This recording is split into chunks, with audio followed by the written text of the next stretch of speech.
QPL's annual It's Time for Kind initiative is a seasonal celebration of the big and small acts of generosity that can turn a whole day around. Attend programs for all ages that promote kindness, contribute to our annual canned food drive, share your kindness story on our kindness walls, and more. Visit queenslib.org/It's Time for Kind to learn more.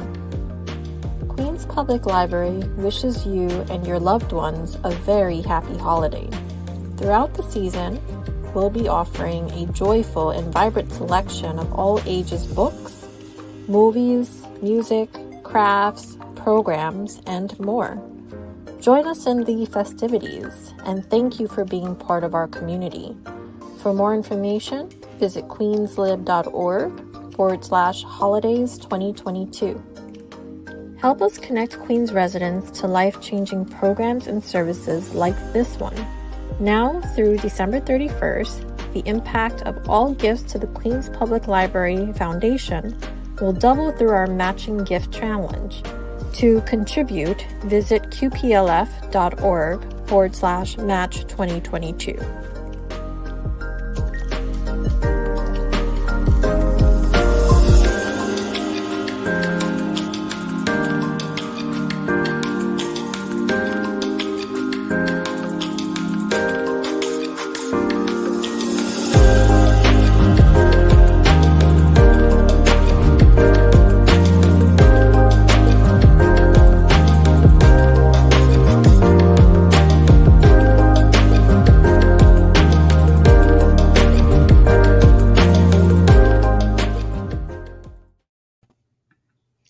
Welcome to Queens Public Library's Talk with Edmund White, Michael Carroll, Igor Koresh, and me, Brian Alessandro, authors and illustrator of Edmund White's A Boy's Own Story graphic novel.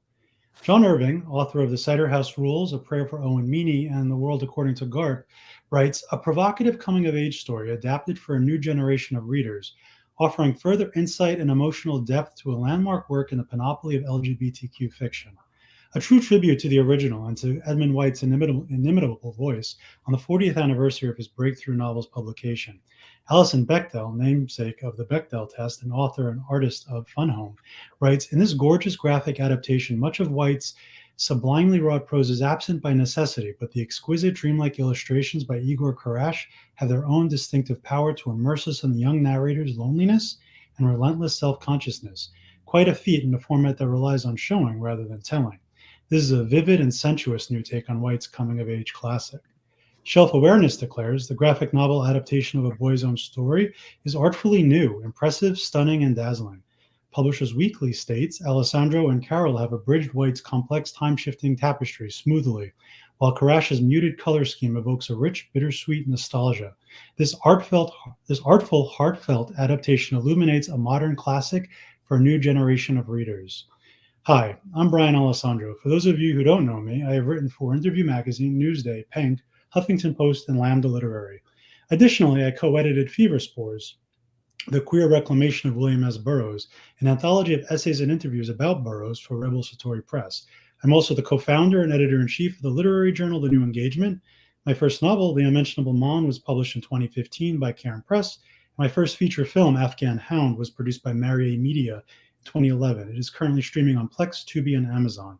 My new novel, Performer Non Grata, will be released in April 2023 by Rebel Satori Press. And of course, I have co-adapted with Michael Carroll and Igor Koresh Edmund White's A Boy's Own Story into a graphic novel for Top Shelf Productions, which will be released in early January. Culture Connection, curated by Daniel Zaleski and now in its 9th year at the Queens Public Library, is proud to present international artists from emerging talents to award-winning masters. These disciplines include music, theater, author talks, and film. Now expanding into a virtual format, Culture Connection is currently reaching a global audience.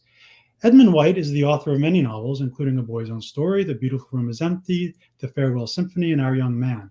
His nonfiction includes City Boy, Inside a Pearl, and other memoirs, The Flaneur About Paris, and literary biographies and essays.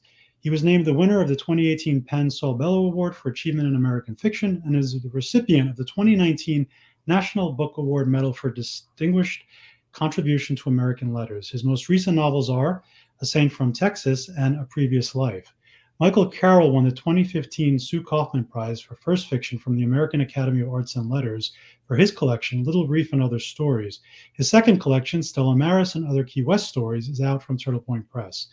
Igor Karash is an illustrator and designer whose work has been recognized by numerous illustration competitions, including AOI Awards in London, Graphis, American Illustration, 3x3 Magazine, and the Society of Illustrators in New York. His illustrator profile is part of the Taschen 100 Illustrators Edition, curated by Stephen Heller and Julius Weidman. Thank you for joining us this evening, Ed, Michael, and Igor. Hi. Hello. Hi. Hello. Hello, collaborators. Hello, collaborators and old friends. Michael, since I don't want Ed to have to, be put in the position of having to say why his own novel was a landmark work of literature, please tell us why A Boy's Own Story, published in 1982, is such an enduring and important book. It was the first of its kind. There were books that had been published about people sort of approaching the idea of coming out, but things weren't talked about, like Morris by Forster and so on. But this was very directly about being gay and about dealing with the emotions of being physically a homosexual person that has thoughts and dreams. Mm-hmm. It is also spending time thinking, well, but maybe if I were more mature, I would be heterosexual. So it runs the gamut of the emotions and the desires that a young, well, I'm just say gay person. I'll say queer person. I'm not every kind of queer, but it was highly exposing of the phenomenon. And so when I read it, maybe 2 years after it came out, to me, it was something that first of all, I never dreamed that it would be in another incarnation, like a graphic novel. But I thought, well, everybody needs to read this. I mean, everybody needs to read this book. So sure. And Ed, A Boy's Own Story, as we've discussed previously, is largely autobiographical. But in what ways did you take poetic license with your own personal experiences? Well, I never name what city he's from. I never give him a name, and the chronology is all screwed up. I mean, it's not. I mean, let's say I had 10 lovers, I make it one in the book, and so the cast of characters and the chronology are all changed around to make it more effective as a novel. It's called a novel. It's not called a memoir. Right. I mean, my theory is a memoir should be 100% true, and a novel can depart from the original story, thereby giving the writer liberties to experiment and invent and have fun. Yeah. Michael, I met you and Ed in January 2017, almost 6 years ago, and the graphic novel adaptation had at that point been discussed, but there was no movement until I came along and we started talking about it, because you had worked with Ryan Runstadler, our editor, for a while before you even met me. And then, of course, we began working on beers together. We never worked together. You had discussed it, right? It was an idea you floated back and forth. You hadn't done a thing, but that impetus started, I guess, in the spring of 2017, and we had a kind of fun journey initially with a lot of other illustrators before we came to Igor, and it was our good fortune that none of them worked out, because Igor is such a genius. So I'm just going to put that out there, because you are, Igor. Right. I'm embarrassing him terribly. I mean, I don't think that most people, 9 out of 10 illustrators and designers, would be so detailed and at times photorealistic. Especially heterosexuals like Igor. Especially heterosexuals like Igor. But Igor, tell us, so you came to the project, I would say April or May of 2019, about 2 years into this process. What was it like for you?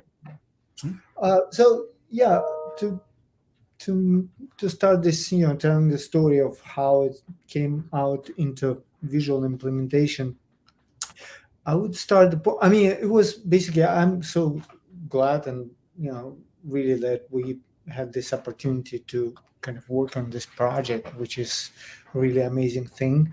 And I'm so thrilled about this whole experience, which was like all smooth ride, absolutely wonderful, built on trust, understanding, and it was amazing process. But it was, we met just by chance of introduction, because you, Brian, met remember Luba. Luba.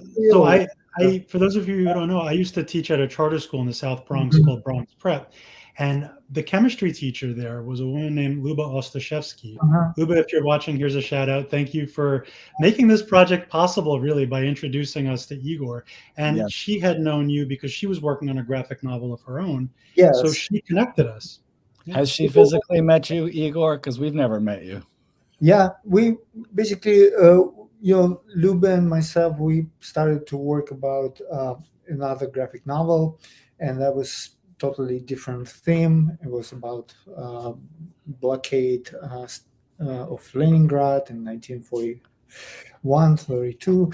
But anyway, we were in the process of making things up, and you met guys, and I think, what I heard from Luba, that you, Brian, said that, we just lost another illustrator, we need somebody, and she said, like, hey, I have this guy Igor, he might be good for, so but anyway, don't take too much of the time. I think for our listeners and viewers, I would say that I think I heard a lot of compliments to my persona, but basically what I want to say, in the end product, yes, book looks like, it's all visual product, and people kind of look at this and see illustration, but what I'm trying to explain that yes, my work is on the surface, but definitely I have to say that without original beautiful novel, it's not going to happen.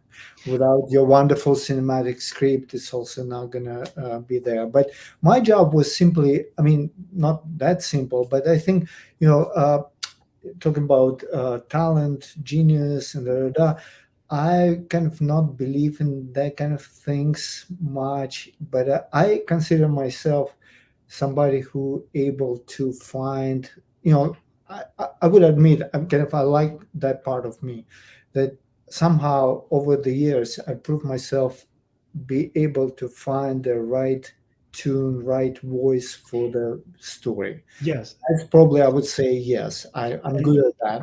And I do have to acknowledge that and credit you that you really did capture the mood of this story and visualized it beautifully. You really capture an ambiance. Two things quickly occur to me, and Michael, then I'll let you jump in. One is, what was your initial thought when you first read the novel? I guess it was that April or May of 2019, right? Or had you had a background with Ed's work before that? He read this novel 2 years after it came out. Yeah, I read it like 80. No, Igor. I'm sorry. Did I say Michael? I meant to say Igor. Yeah. I'm sorry. I read novel, right after we met. Like about, I wasn't familiar with this novel before we kind of started talking about, making this project.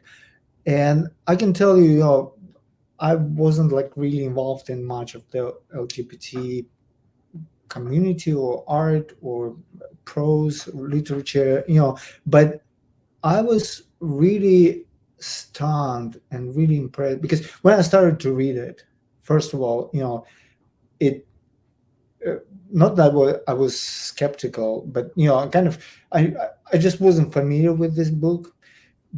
And I said, in our first phone conversation, I said, yeah, let me read it. It sounds like, because you guys mentioned that, it has a lot of sexual scenery and sensuality and this and that. And I'm like, okay, I'm kind of, I don't know.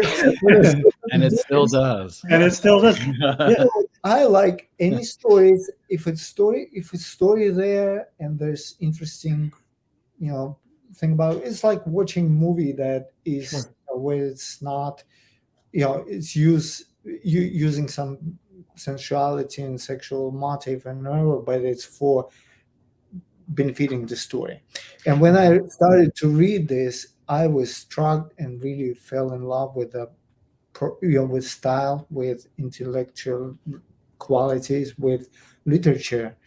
And then definitely it helped me really on the way to, because in my country where I grew up, all this, I mean, we didn't even have had gay community in Soviet Union. I mean, it was all some kind of prohibited, taboo thing. Even I Crime. wouldn't, Crime. And it's Yeah, illegal.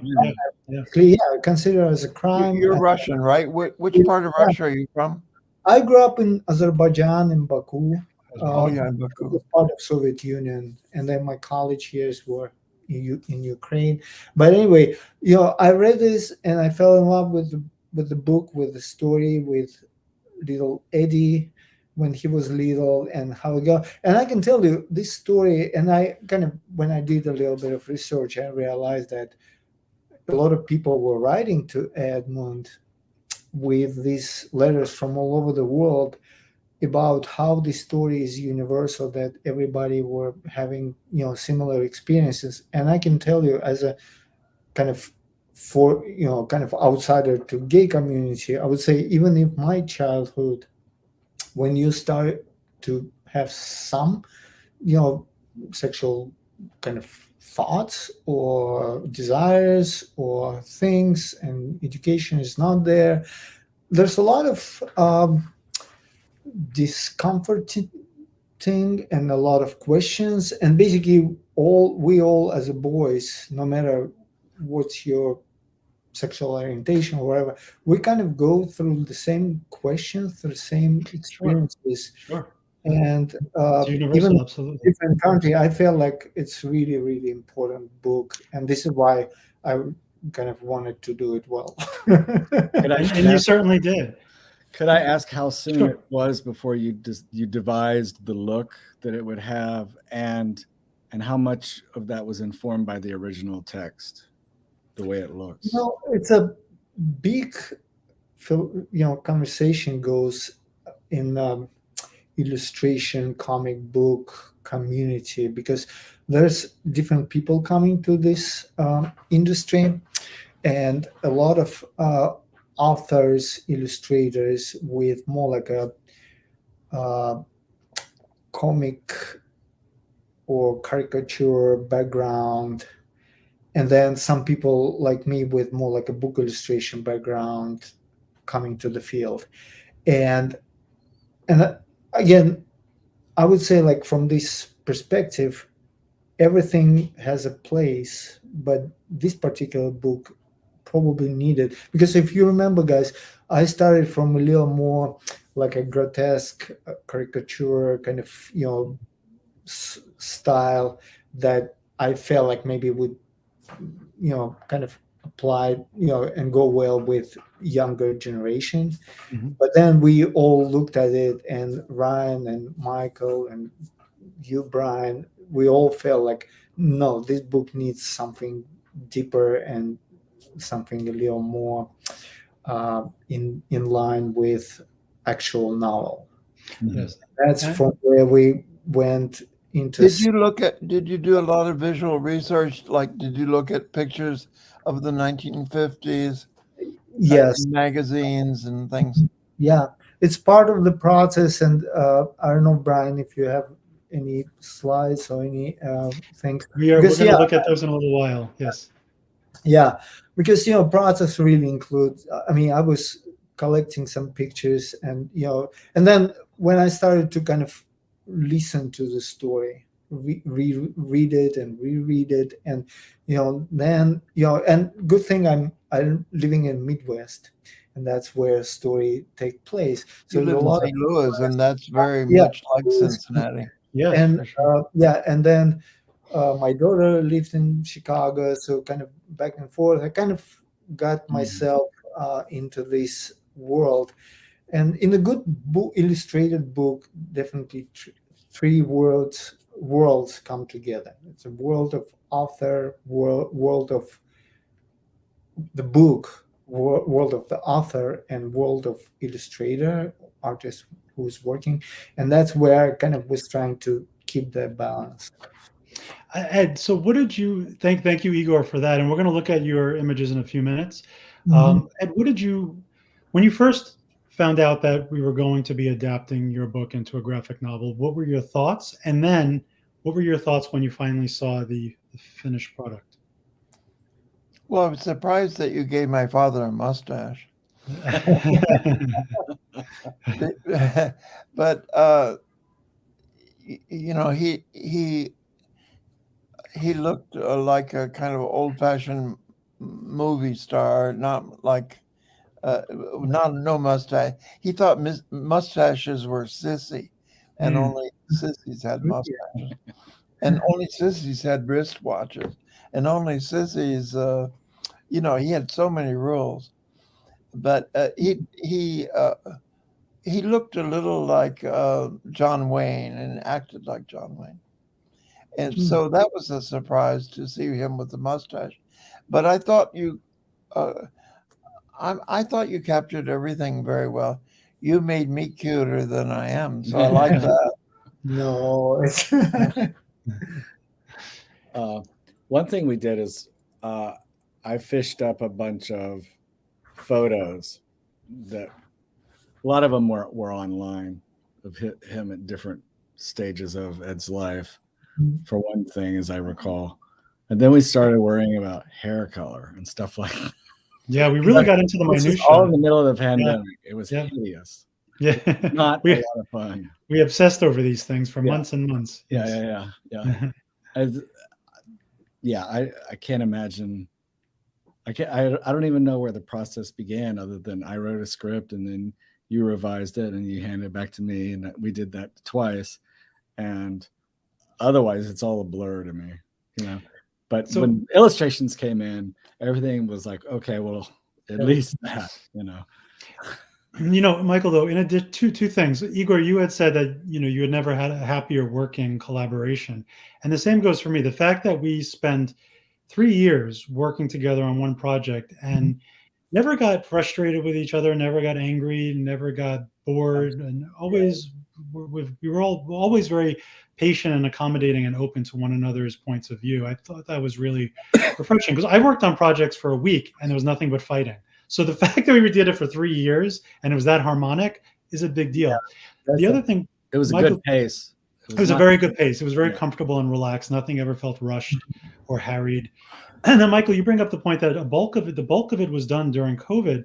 And the project for us occupied about 5 years. The world, when we began in 2017, was still reeling from the Trump presidency and all the social and political damage his term had already begun to inflict on communities like ours, the LGBTQI folk. And now that the book is ready for consumption, what do you all think has changed? And do you think our journey through the writing and drawing of the story reflects those contemporary changes? Do you think somehow some of it got into the writing and into the drawing? Okay, I've been wanting to say this for like 10 minutes. My city councilman is a very handsome gay man called Eric Botcher. You'll see him on city bikes everywhere. And he's in 5 places per day. He's involved in everything. His Instagram is full of haters. And just the fact that he's a gay man who's telling you where to get the monkeypox vax gets him kind of criticism like, you're a groomer. Oh boy. And that's where we are now. Yeah. So this book could be taken as a tool of grooming. And it will. That's outrageous. Get ready. I'm sure, you know, I think we all sort of are anticipating a kind of a reaction. What with all of the book bannings and burnings going on the last 2 or 3 years, especially, I think the number one target is LGBTQI graphic novels. So we're in the demographic that is the largest target. We might make the Amazon most hated. Yeah, it's good for sales, right? But also it leads to talking points and the opportunity to sort of dissect some of these ridiculous arguments and accusations that are leveled at these kinds of projects. They can't be dissected. Unfortunately, they don't care. They're not smart enough to appreciate the dissection. Yeah. Yeah. When I said something nice to Eric Botcher on his Instagram, some woman or individual representing themselves as a woman, I don't know, called me a pedo. Oh, geez. That's outrageous. It's outrageous. Yeah. Um, Oh my so- God, I hate this country. Yeah. Michael, Sometimes. so Michael, I took the we've discussed this past week when we spoke with Interview Magazine, but this is a new audience, so I'll bring it up again. I took the bold decision, which you and Ryan supported, to integrate elements from Ed's life beyond his boyhood of the Midwest in the 50s and extended it to New York and Paris in the 60s, 70s, and 80s, also covering a bit with flash forwards, the gay liberation associated with Stonewall and Stonewall Uprising, and the AIDS crisis of the 80s and 90s. I drew from my conversations with Ed and also from his memoirs. It was my hope to explore the full arc of the gay man's 20th century experience from the 50s to 1990, at least, like during the second half, the benchmark moments of oppression, liberation, and devastation. I also felt like, on some level, we discussed this, that we wanted to make the graphic novel its own thing. It had to sort of feel like we were doing something creative and original with it, and that it wasn't just a literal transcription of Ed's work. Right. You said something this past week during our interview with Interview Magazine about how it also provided a fuller examination and celebration of Ed's life from boyhood into middle adulthood. That stuck with me. Can you say a little bit more about that? Well, that's really what I liked about the idea of flash forward. So I've known Ed 27 and a half years. And, I've heard stories and read the books or heard the books read aloud to me as they're being written.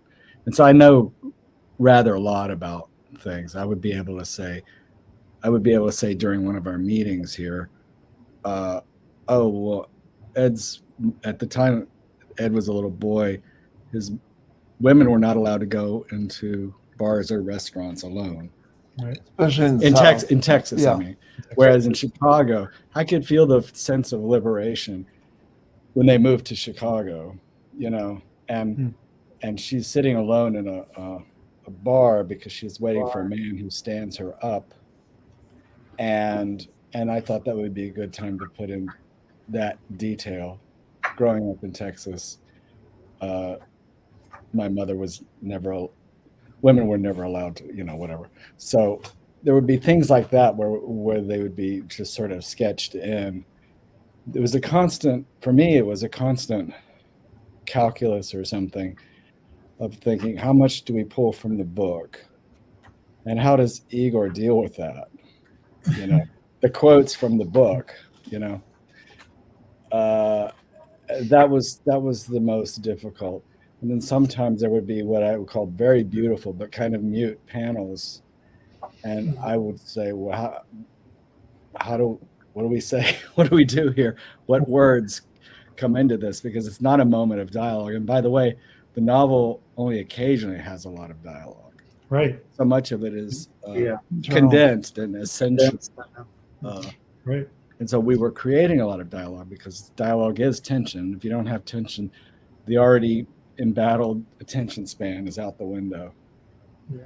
And I remember I was on a big Terrence Davies kick, and I kept referencing the filmmaker Terrence Davies. I was like, we should have pages and pages of no dialogue, just visuals. Right, just curtain. And you're like, no, we can't do that. Rich, deep. This is not a silent film. We also decided to have, because we know Ed loves Proust and because he wrote a fantastic biography about Proust, we decided to have adult Eddie looking back on his youth, the man and the boy sharing the same frames as if the adult Eddie were walking through his memories and experiences. I was inspired by Proust, and I mentioned him all the time throughout the process. And of course, Shelf Awareness gave us that nice compliment for that visual device last month. Mm-hmm. Let's take a minute and look at what we're talking about so our viewers can get a sense of Igor's work and our work. I have several. So what I want to do is work backwards, Igor. We're going to look at a few of a few panels of the finished product. Then we'll look at some of your preliminary sketches. Then we'll look at your visual reference boards, which was the very first thing you sent us before you drew a single frame. So if you want to just talk a little bit about what we're looking at here, there's a couple of pages worth of. This is Eddie and his mother going to the museum. Yeah, this particular, yes. This is from chapter Mother, right? And The story of that's Mother. one of my favorite moments when they go into museum, uh, and then this kind of where two moments coming together, where Eddie at his 14, 15 years old with his mother in the museum. It's all comical and very funny. And then next, moment, they going through the whole collection of classic paintings, religious paintings, and the conversation really kind of goes in really strong contrast with what they looking at in We music. have Yeah, we have very dramatic. the Pietà here, right? Jesus. And Yeah, and then I don't know if you have a next slide where Eddie and his lover. Yeah, that's where it's Later. kind of how panels correspond to each other. So we see moment in 10 years after, right? And Eddie already in his 20s probably, or maybe a little younger, and he's already in New York, and he's with a little older lover or friend, and he's in some kind of they're looking at absolutely different modern art with Mhm. elements of body work and some sensibilities that are corresponding to gay life. And so basically that was how we were building this story. And my job was also kind of a little bit like because script was fantastic, and I myself, I really like complex stories Mhm. and complex movies, films, and where things are with a lot of jumps back and forth in time and all this. And it's harder to imagine all that and compose it all that, but it's really what I enjoy being doing. And Yeah, sometimes you have to kind of think about how much space, breathing space, panel couldn't get, or Okay, if I, we I want want a viewer to stop and think, or we want to show a lot of movement and a lot of frames. So that was also part of the Michael, go ahead, I'm really Michael. proud of that sequence because uh, I, uh, I mean, we all had our turn doing something to it. I don't even remember how much of that was in the original novel, but I do know from just talking to Ed that his mother was the kind who was always wanting to pay him a compliment and say, "Oh, you're so wise." Yeah. And we were able to create that character, develop that character in the car. The car is brilliant because they're listening to the radio, and you Yeah. know that Ed's father's favorite composer was Brahms, Mhm. and she's either acting ditzy and saying, "Oh, now is that Beethoven, dear?" Mhm. or or or she just isn't sure. And then he says, "Well, you know it's Brahms because that was Daddy's favorite composer," or something like that. This is after the split up Mhm. of the Yeah. marriage, and then so there are a lot of things working at the same time, just in those four squares you're seeing right now. Something else Plus, just it's sort of beautiful. jogs my memory. The iconography, the Christian iconography that runs through the book. Yeah. We had a little bit of it in our script, and then Igor Yeah. developed the idea further, and then we went back and developed the idea further with him to the point where it became, a leitmotif that recurred throughout the book. And you see an example of that here and we have this incredible sort of surreal imagine sequence later in the book where that Eddie was imagines himself at Golgotha. um, we did take some liberties there. And then here's the scene where you were talking about the mother being alone at dinner Yeah. in Chicago, right? Go ahead, Igor. Mhm. Igor. Yeah, it's also part of this chapter, mother, and basically a lonely. I mean, the whole family is. We everybody who familiar with a novel kind of was dysfunctional family, and then mother after divorce she's alone, and she is, like Michael said, she couldn't have this opportunity to go somewhere by herself, probably back in Texas, and here in Chicago she goes to a restaurant, and this is like a final thing, scenery from that longer kind of moment in the book, and in the graphic novel, because she's kind of meeting someone at table next to her, and guy starting to flirt with her, da, da, da, but she's kind of trying to keep the line, some kind of borderline between Yeah.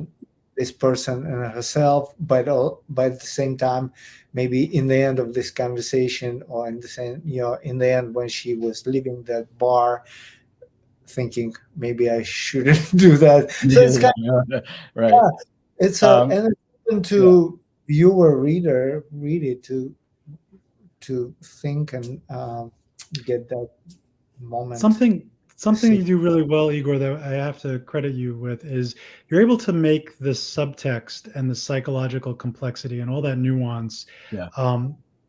readable.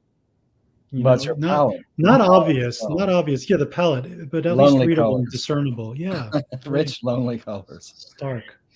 So now here we have some of the very early Mm. sketches. Scribble scrabbles. Just And for that- our viewers to get a sense of where we started, really. Is that also digital sketching? Because the Yeah, thing is not yeah. painted; it's digital. Yeah. And we have Kevin and Eddie in bed here early on in our Walloon Lake. Yeah. And then you had, this was the very first thing you sent us, were Uh-huh. these kind of visual reference boards. It's a mood board, right? A mood board, yeah. Yeah. Can you speak to some of Mm. what these composites, what Yeah, compelled you? it's really, when you're kind of dealing with huge, complex project that is, it's coming, and it's scary to even think about it. You have to take a deep breath and start, by, making smaller steps. And for me, it's always helps when you start to think about theme, about, time, about certain collision in the script or in the book, and kind of get your thinking around certain visual, because I'm a visual person, and I'm kind of, my job is create some kind of visuals. So putting these mood boards together, it's a number one thing to do.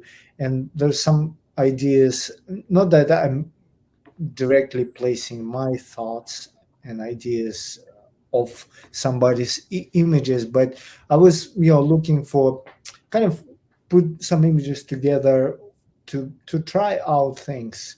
And if this this story felt, there's so many nuances in the story, and it felt that some this probably board, it was kind of me talking about, maybe I should think about David Lynch movies. Yeah, I was going to say, these are David Lynch stills. Yeah. Because there's some theatrical elements in the story, right?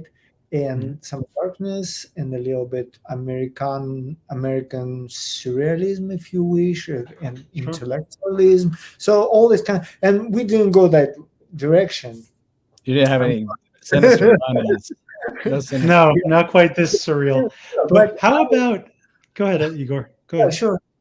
But I wanted to place like few strategies, almost like, and we were discussing it, and then we actually went with the other image that we looked at before, which has a little more American 50s golden age of advertising, illustration, and some of the cars.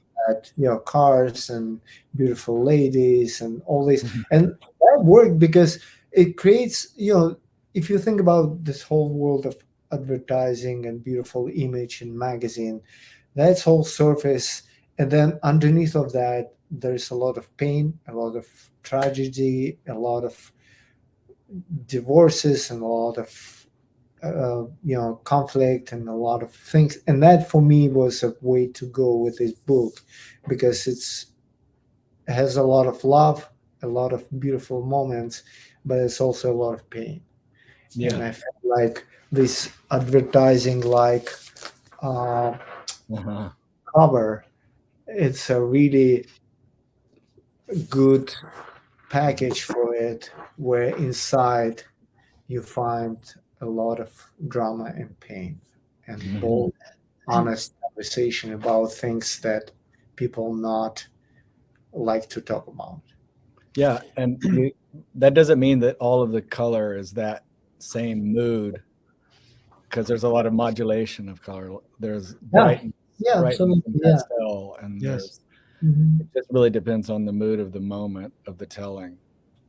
And that's what you captured so well, Igor. Yeah. How about, I have to ask because it comes up a lot and we even discussed it throughout the process, but Edward Hopper's work.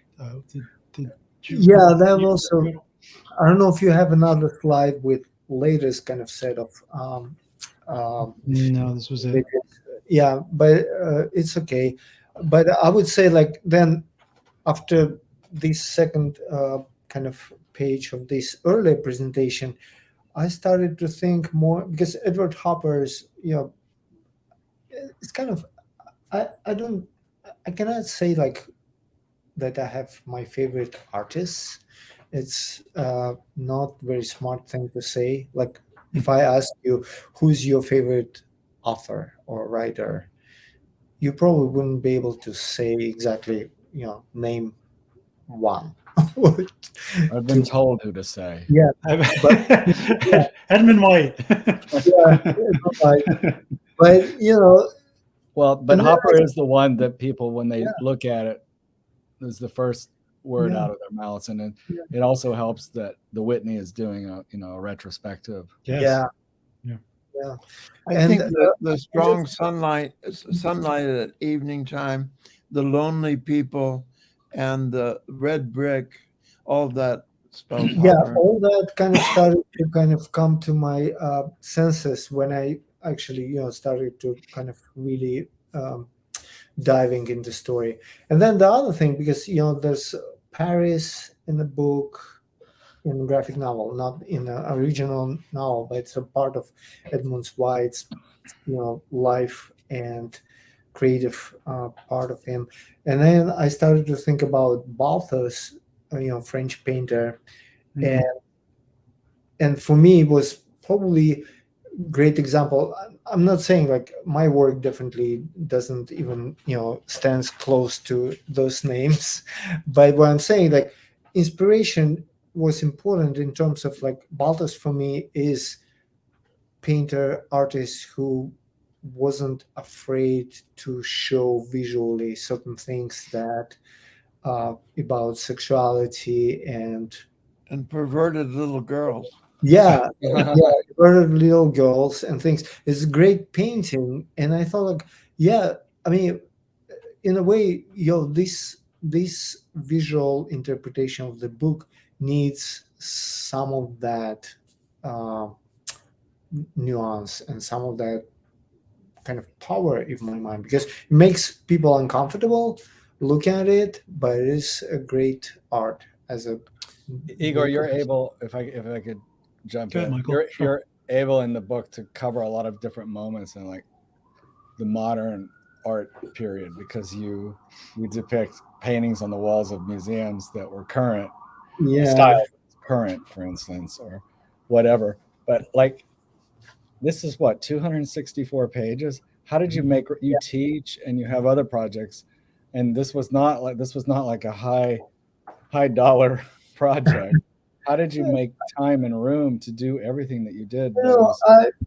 I'm pretty passionate about illustration, and I'm busy. I have my work, and I'm teaching, and but one other thing is, basically my family, I mentioned before, they came to great support and provided not only life support but also a lot of help with some of the design production and some art production as well, because my wife, she's also illustrator, and we kind of set up on in the later kind of phases of the project.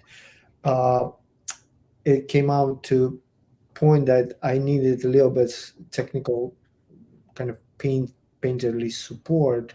And basically my wife, she was helping a little bit with some, backgrounds and things when I was kind of developing characters. For example, she would kind of polishing a little bit of background. So basically altogether, my son and both of their names are in the book. As a, my wife was as a production artist, and son Boris, he's designer. So basically I came up with general art direction, general design concept, but he was really working through every letter, through every speech bubble, through every little detail, and he could do it better than me. Really.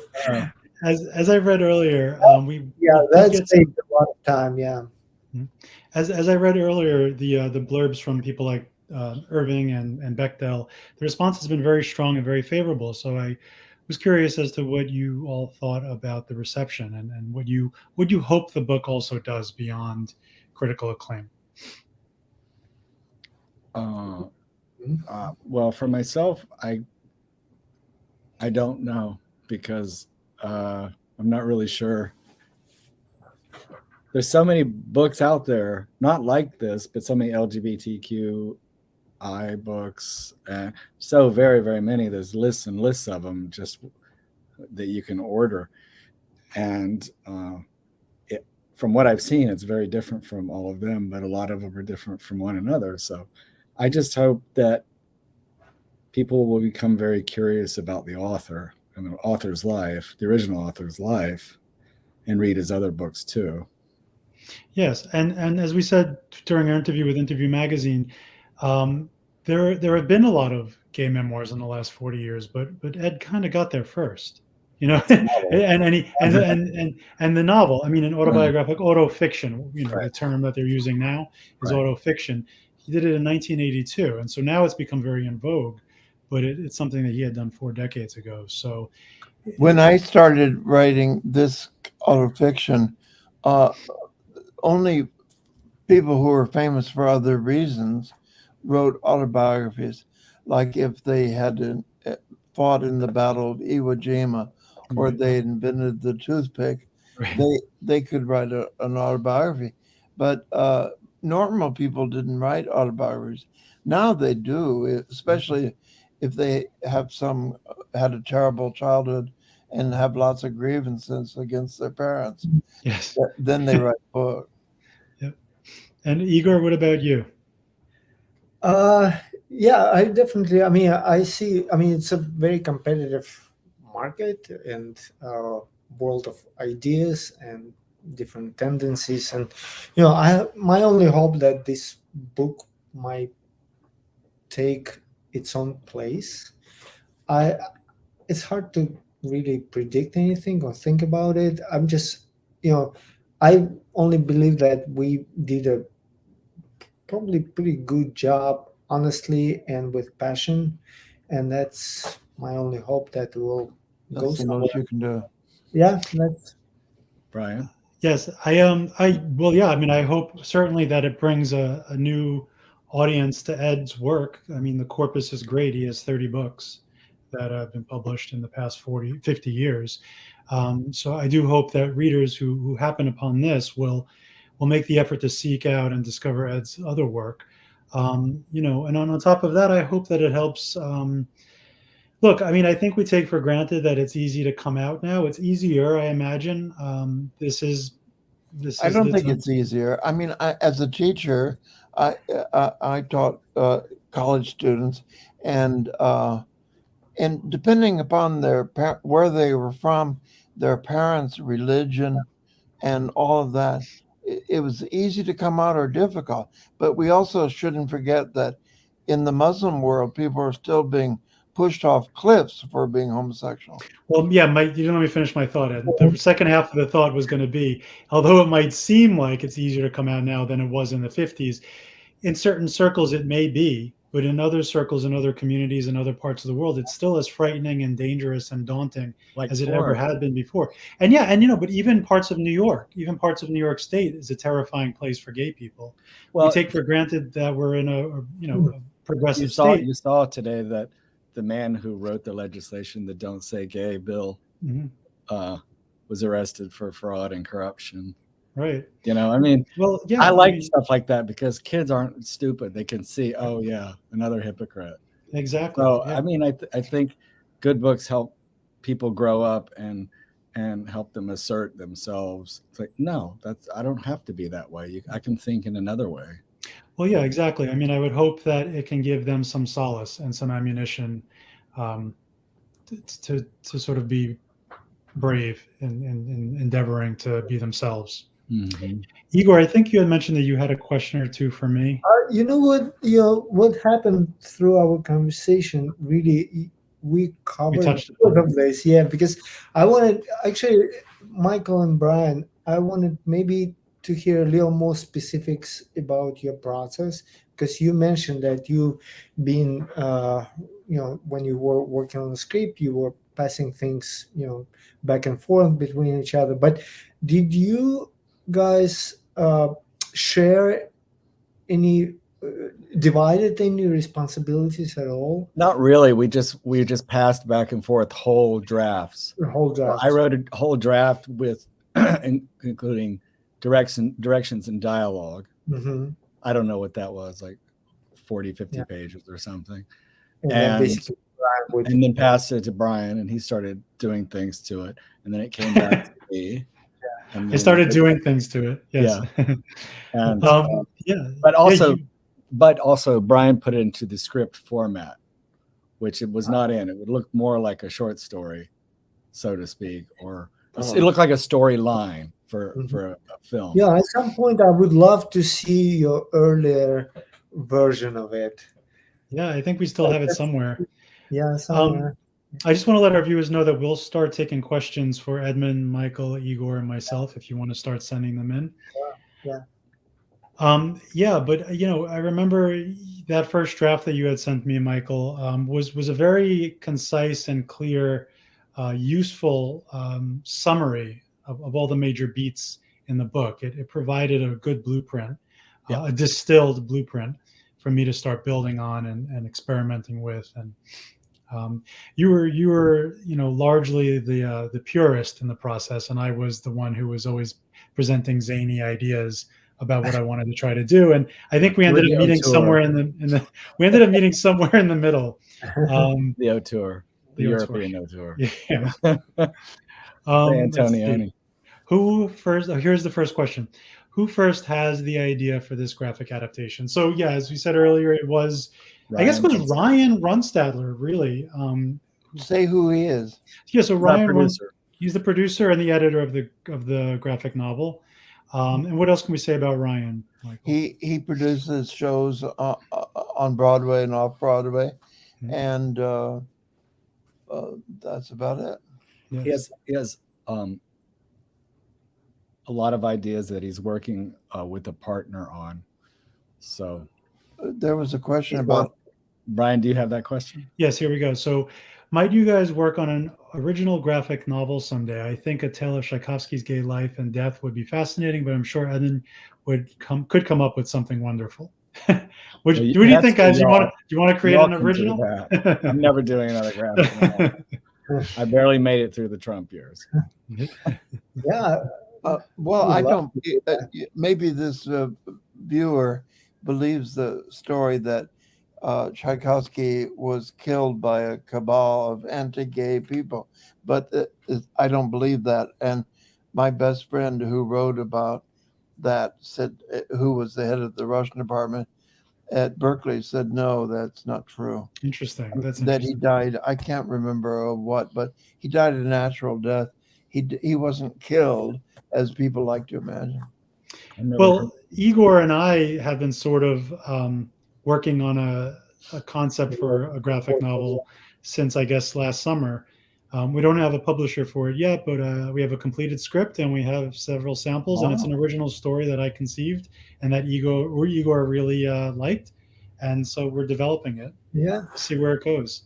I think you should do something about Baku, where you're from, because that sounds to me the most mysterious, crazy, dirty oil city in the world. I have some scripty little, I'm not a writer, and stories in my head, they arrive as a little small segments without beginning and end. That sounds like all of us. Yeah, exactly.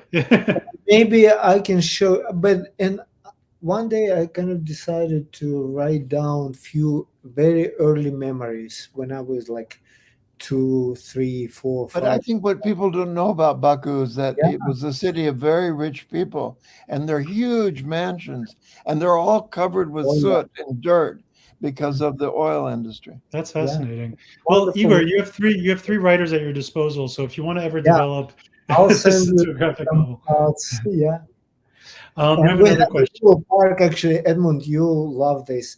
We had a little park in the center of the city called Parapet, and where we knew I never saw anybody and I never went there during night, but that just word of mouth, it was, I knew that it's sort of like place where gay people may, Gay people. kind of get together and do some Right. socialization. But We have another question, guys. Will the ebook version be interactive? I don't know about that. Michael, do you Mine too. at all? No, I don't. Stand by. We'll find out for you. But Yeah. I don't know what their maybe plans are for the ebook. Let's see. Okay, I mean, I think that about wraps us up, guys. We're at the 1 hour mark. The book is Edmund White's A Boy's Own Story, the graphic novel, illustrated by Igor Karash and adapted by me and Michael Carroll. It's been a great pleasure working on this project for the past 5 years with you guys, and I'm very proud of it. So it's been wonderful. This is also my last show for 2022. So I want to wish everybody a happy holidays and also happy New Year. And have a great weekend, everyone. Thank you. Thank you. Brian. Thanks, Thanks, Igor. Brian. thank you so Bye, much. everyone. Bye, everybody.